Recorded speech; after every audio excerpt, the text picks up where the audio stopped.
नमस्कार, मैं हूं संजीव त्रिवेदी। राज्यसभा के चुनाव हो गए और इस चुनाव में जिस तरह से लोगों ने पाला बदला, वो अपने आप में संकेत देता है कि किसकी उम्मीदवारी किस दल से होने जा रही है और दलों के बीच का गुणागणित क्या है। बीएसपी के एकमात्र विधायक ने वोट बीजेपी के उम्मीदवार को डाला और आलाकमान बीएसपी का चुप है, उसे नाराजगी नहीं हुई है। तो क्या है बीजेपी और बीएसपी के संबंधों की माया, बहुत लोगों को समझ में अब जाकर आया। हिमाचल में खेल दरअसल भारतीय जनता पार्टी से ज्यादा कांग्रेस के भीतरी गुणागणित का था और महाराज का परिवार अभी भी प्रभावी है। नए लोगों को मौका दे देने से वो प्रभाव खत्म नहीं किया जा सकता है। मुख्यमंत्री को गिराया गया है, सरकार नहीं गिरेगी, इस बात का आश्वासन आना शुरू हो गया है। और इस तरह के घटनाक्रम के बीच अब दौर टिकटों की घोषणा का आ गया है, क्योंकि अब चुनाव के घोषित होने में ज्यादा नहीं 15 दिन का वक्त बचा है। जब आप देखेंगे कि चुनाव आयोग की वो प्रेस वार्ता होगी जहां पर चुनाव की तारीखें और मतगणना की तारीख, नतीजों की तारीख सब कुछ सामने बताई जाएगी। 15 मार्च के आसपास मानकर चलिए कि वो तारीख हो सकती है। लिहाजा उम्मीदवार और वो किस सीट से लड़ेंगे इसकी घोषणा करने में लोग बाग अब जुट पड़े हैं। आम आदमी पार्टी के कई उम्मीदवारों की घोषणा हो चुकी है। भारतीय जनता पार्टी के बारे में आज आपको हम बताएंगे, क्योंकि भारतीय जनता पार्टी की चुनाव समिति, केंद्रीय चुनाव समिति की बैठक फरवरी के आखिरी दिन प्रस्तावित है। और क्या सोचा गया है, कैसे वो 370 का आंकड़ा लाना है, किस तरह से मजबूत होते कभी कभी कमजोर दिखते विपक्ष के चुनौती को स्वाहा करना है और 400 पार का आंकड़ा एनडीए को दिलाना है। इन तमाम एजेंडों के साथ भारतीय जनता पार्टी के बड़े किरदार, बड़े नेता 29 तारीख शाम 6 बजे बैठेंगे। खुद प्रधानमंत्री, पार्टी अध्यक्ष नड्डा, पूर्व अध्यक्ष अमित शाह और तमाम बड़े नेता जो कि चुनाव समिति में हैं वो बैठेंगे। और उनके बीच आखिर कुछ जो प्रिंसिपल्स तय किए गए हैं, जो मूल सिद्धांत भारतीय जनता पार्टी ने इस बार बना ली है, वो क्या क्या है, वो तय करेंगे कि पार्टी इस बार किस तरफ जा रही है, किसे टिकट दे रही है। लिहाजा कोशिश ये हो रही है कि सबसे पहले तो पहली लिस्ट, बड़ी लिस्ट किसी भी प्रतिद्वंदी से पहले सामने रख दी जाए और इसीलिए ये बैठक बुला ली गई है। मनोवैज्ञानिक बढ़त लेने की एक कोशिश।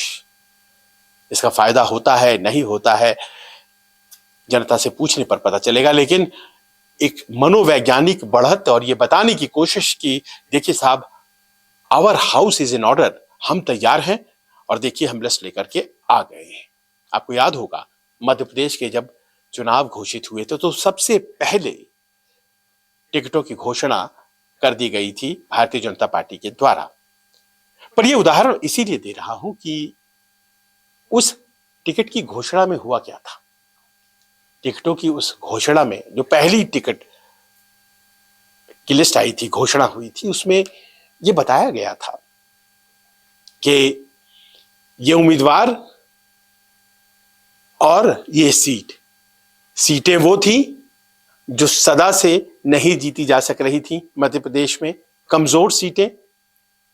और उम्मीदवार कौन? तमाम बड़े बड़े नाम याद करिए। केंद्रीय कृषि मंत्री नरेंद्र सिंह तोमर, प्रहलाद पटेल केंद्रीय मंत्री, कैलाश विजयवर्गीय, ये तमाम ऐसे नेता विधायकी के चुनाव के लिए उतार दिए गए थे। लोगों ने सोचा नहीं था कि केंद्र में मंत्री जो हैं, सांसद जो हैं, वो विधायकी का चुनाव लड़ेंगे और भारतीय जनता पार्टी ने ऐसा कर दिया था। पहली लिस्ट आई थी और उन सीटों पर आई थी जहां पर भारतीय जनता पार्टी को जीतने में मुश्किल होती थी। और यह उदाहरण इसीलिए क्योंकि इस बार भी यही फॉर्मूला अपनाया जा रहा है। 29 तारीख की बैठक और सबसे पहला काम वो कि देश में जितने वैसे सीट है जिस पर भारतीय जनता पार्टी को जीत नहीं मिली है, उस पर टिकटों की फाइनलाइजेशन हो जाए, तय कर दिए जाए कि यहां से कौन लड़ेंगे, ताकि कम से कम 50 दिन उन उम्मीदवारों को मिल जाए उन सीटों पर जाकर तैयारी करने के लिए। क्योंकि जब पिछले 2 चुनाव में भारतीय जनता पार्टी जिन सीटों पर जीत नहीं पाई है या एनडीए का कोई प्रत्याशी जीत नहीं पाया है, तो वहां जाहिर है ज्यादा मेहनत की जरूरत है। लिहाजा उम्मीदवारों के नाम फाइनल कर लिए जाएंगे, घोषित कर दिए जाएंगे, और इस लिहाज से कहा जा सकता है कि 1 मार्च को पहली लिस्ट भारतीय जनता पार्टी की आएगी। क्या इसमें सिर्फ वही लोग होंगे जो कमजोर सीटों पर, भारतीय जनता पार्टी के लिहाज से जो कमजोर सीटें और विपक्ष की मजबूत सीटों पर लड़ेंगे, क्या उन्हीं के नाम होंगे? जी नहीं। मामला तो मनोवैज्ञानिक दबाव का है ना, तो जाहिर है कि इसमें वो नाम भी होंगे जो फोर फ्रंट पर रहने वाले हैं। वाराणसी से प्रधानमंत्री नरेंद्र मोदी, उनका नाम भी पहली लिस्ट में होगा। ये बताया जा रहा है कि गृह मंत्री अमित शाह का नाम भी पहली लिस्ट में होगा, ताकि ये परसेप्शन जाए, ये लोगों के बीच एक संदेश जाए कि अपनी सबसे ताकतवर टीम को लीड करते हुए प्रधानमंत्री मैदान में हैं। और इस बार वैसे लोगों को उतारा गया है, वैसे कद्दावर मजबूत नेताओं को उतारा गया है, उन सीटों को लेकर आने वाले हैं जो कभी भारतीय जनता पार्टी जीत नहीं पाई है। बताया जाता है कि इस तरह की करीब ऐसी 150 सीटें आइडेंटिफाई की गई हैं और उसके लिए उम्मीदवारों का चयन एजेंडे पर है 29 तारीख की बैठक में। यह भी तय किया गया है कि खास तौर से कौन से इलाके हैं जिन पर ध्यान देने की जरूरत है। पहली लिस्ट में पश्चिमी उत्तर प्रदेश। याद करें आप, उत्तर प्रदेश में पिछली दफा 16 सीटें ऐसी थी जिस पर भारतीय जनता पार्टी जीत नहीं पाई थी। इस बार 80 में 80 का टारगेट है, और वो जो 16 सीटें नहीं जीत पाई थी, उन सीटों में ज्यादातर सीटें पश्चिमी उत्तर प्रदेश की थी। पश्चिमी उत्तर प्रदेश जहां पर अकलियतों की आबादी, मुस्लिम समुदाय की आबादी ज्यादा बताई जाती है। खासतौर पर अगर आप रामपुर से शुरू करें और सहारनपुर तक जाएं तो कहीं कहीं तो 50% और 25-30%, 40% आबादी बहुत सी सीटों पर। इसके लिए क्या तोड़ है भारतीय जनता पार्टी के पास, उन नामों से आपको पता लग जाएगा, और वो नाम सबसे पहली लिस्ट में होंगे। ये बताने की जरूरत नहीं है कि भारतीय जनता पार्टी ने इस पर बहुत गुणागणित और मंथन किया है। कई सर्वेज इंटरनल कराई गई हैं और तब जाकर के नामों पर एक फाइनलाइजेशन हुआ है। उन नामों पर विचार करने के बाद अमूमन पैनल में 1 से ज्यादा नाम होते हैं, 2 या 3 नाम होते हैं, और मुहर वो जो केंद्रीय चुनाव समिति की बैठक होती है पार्टी की, उसमें लग जाती है। ऐसे ही अवध की सीटें और पूर्वांचल की सीटों के बारे में भी कहा जा रहा है, क्योंकि जातीय गुणागणित खासतौर पर पूर्वांचल में बहुत ज्यादा देखा जाता है। और पूर्वांचल में जो सीटें हैं वो किस तरह से जातीय गुणागणित के अनुसार बिठाई जाएं, कितनी सीटें सहयोगियों को दी जाएं, बहुत बड़ा प्रश्न है ये। और आपको पहली लिस्ट में ही ये जाहिर हो जाएगा कि भारतीय जनता पार्टी कितनी सीटें देना चाहती है इस बार सहयोगियों को। एक बात याद करिए कि प्रधानमंत्री ने जब संसद में कहा था कि इस बार 370 सीटें भारतीय जनता पार्टी लाएगी, तो उन्होंने एक और आंकड़ा दिया था, कहा था 400 सीटें एनडीए। यानी कि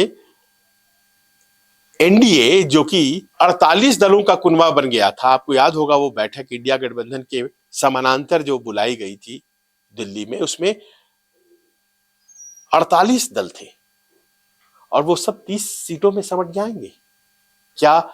इतनी कम सीटें दी जाएंगी? क्योंकि स्ट्राइक रेट तो 100%, 90% रहने वाला है। तो ऐसे में 30 सीट अगर जीत करके वो आते हैं तो कितनी सीटें दी जाएंगी? 35, 40, इतनी ही? क्या इसी में सीएम शिंदे की शिवसेना, क्या इसी में अजीत पवार की एनसीपी, क्या इसी में जनता दल सेक्युलर को भी एकोमोडेट कर लिया जाएगा 40 सीटों में? क्या इसी में नीतीश कुमार, जो कि अकेले पिछली दफा 17 सीट लड़े थे, वो आ जाएंगे? चिराग पासवान पिछली दफा 6 सीट लड़े थे, वो आ जाएंगे? क्या इसी में सुभासपा, ओपी राजभर की पार्टी, इसी में क्या जयंत, इन्हीं 40 में सब एकोमोडेट हो जाएंगे? अनुप्रिया पटेल, तमाम ऐसे सहयोगी जो आज की तारीख में भारतीय जनता पार्टी के साथ खड़े हैं, क्या उनको इतने कम सीटों में समेटना है? जी हां, यही होना है।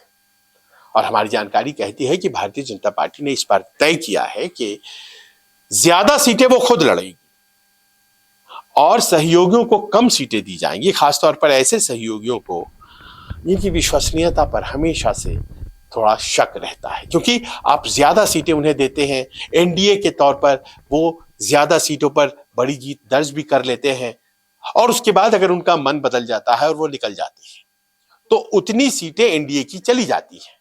लिहाजा अगर वहां जीत होनी है तो एनडीए का उम्मीदवार नहीं, भारतीय जनता पार्टी का उम्मीदवार दिया जाए, ताकि ज्यादा सीटों पर भारतीय जनता पार्टी जीते। और एनडीए के लोग अगर साथ हैं तो ठीक है, अगर दूर चले जाते हैं तो फिर जो टोटल आंकड़ा है उसमें बहुत ज्यादा नुकसान ना हो। उदाहरण के तौर पर जब नीतीश कुमार जेडीयू चली गई और जाकर के आरजेडी से मिल गई, उस वक्त एक और नुकसान हुआ था। 16 सीटें भारतीय जनता पार्टी ने मदद की थी जीतने में, वो चली गई थी इंडिया गठबंधन की तरफ।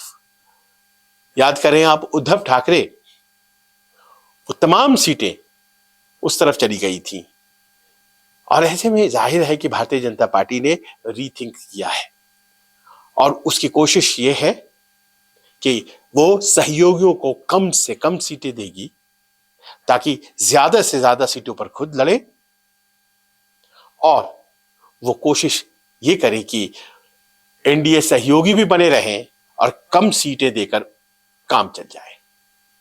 बताया यह भी जा रहा है कि दक्षिण की सीटों पर भी जो घोषणा है वो पहली लिस्ट में होगी, ताकि दक्षिण की सीटों में, खासतौर पर जो 5 राज्य हैं दक्षिण के, कर्नाटक, तेलंगाना, आंध्र प्रदेश, तमिलनाडु, केरल और पुडुचेरी की 1 सीट, ये तमाम सीट मिलकर होते हैं 131।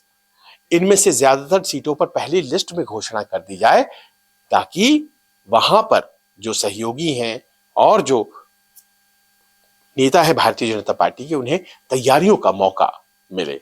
आपने देखा होगा कि प्रधानमंत्री के कई दौरे तमिलनाडु, केरल, इस इलाके में लगे हैं हाल के दिनों में, और बताया ये जा रहा है कि कर्नाटक के अलावा केरल और तमिलनाडु में भी कुछ सीटों की उम्मीद भारतीय जनता पार्टी को है, तेलंगाना में तो है ही। और सहयोगी भी बनाए जा रहे हैं। आप देखिए, जगन मोहन और चंद्रबाबू नायडू, आंध्र प्रदेश, दोनों से बातचीत हो रही है। कहीं ना कहीं ऐसा लगता है कि टीआरएस भले ही गठबंधन में न हो, लेकिन कोई ना कोई उनके साथ दरवाजा खुला छोड़ रखा गया है। कर्नाटक में तो जनता दल सेक्युलर साथ एचडी देवेगौड़ा की पार्टी आ ही चुकी है और भारतीय जनता पार्टी खुद वहां मजबूत है। और केरल में भी चांस लिया जा रहा है अकेले अपने दम पे। और तमिलनाडु में जिस तरह से प्रधानमंत्री ने तारीफ की है एमजीआर और जयललिता की, एआईएडीएमके को फिर से अपने पाले में लाने की कोशिश, तो दक्षिण की भी ज्यादातर सीटों पर घोषणा पहली लिस्ट में होगी। अब इतनी बातें बताने के बाद आप ये जानना चाहेंगे कि पहली लिस्ट में होगा क्या, कितने लोग, कितनी सीटें, कितने नाम घोषित किए जाएंगे। तो ये आखिरी जानकारी भी आपको देते चले कि जो 1 मार्च को लिस्ट आ सकती है उसमें 100 से 120 नाम होंगे। 100 से 120 सीटों पर घोषणा भारतीय जनता पार्टी की तरफ से हो जाएगी। ज्यादातर सीटें वो जिन पर जीत नहीं हुई है, ताकि तैयारियों का मौका मिले, और वैसे नामों की भी घोषणा जो अग्रणी शीर्षस्थ नाम है। और आखिर में जो जानकारी है कि जो एज कोशंट है, जो उम्र इस बार तय की जा रही है कि उम्मीदवारों की उम्र कितनी होनी चाहिए, भारतीय जनता पार्टी युवाओं को मौका देगी। और आप पाएंगे कि ज्यादातर वो टिकटें जिसमें कि 50, 52, 40, यहां तक कि और भी कम उम्र के लोग, ऐसे लोगों को टिकटें दी जा रही हैं। 65 70 के आसपास के लोगों को कितनों को टिकट दी जाएंगी, नजरें इस पर रहेंगी, क्योंकि यहां भी एक बहुत बड़ा चैप्टर है जिसको कभी हम अलग से खोलेंगे। आपको कैसा लगा ये वीडियो? ये जानकारी जो आप तक लाई गई है उसमें बहुत सी ऐसी बातें हैं जो आपको आने वाले दिनों में घटित होती दिखाई पड़ेंगी, क्योंकि चुनाव एकदम नजदीक आ गए हैं, दस्तक दे रहे हैं, और किस पार्टी से किसको टिकट मिलने वाला है, गुणागणित किस पार्टी का किसके साथ बैठ रहा है, ये हम आपको लगातार बताते रहेंगे। नमस्कार, मैं हूं मानक गुप्ता। अगर आपको हमारा ये वीडियो पसंद आया हो तो इसे लाइक और शेयर जरूर करें, और हाँ, हमें सब्सक्राइब और फॉलो करना ना भूलें ताकि आप देश और दुनिया की कोई खबर मिस ना करें। तो जुड़े रहिए हमारे साथ और देखते रहिए News 24।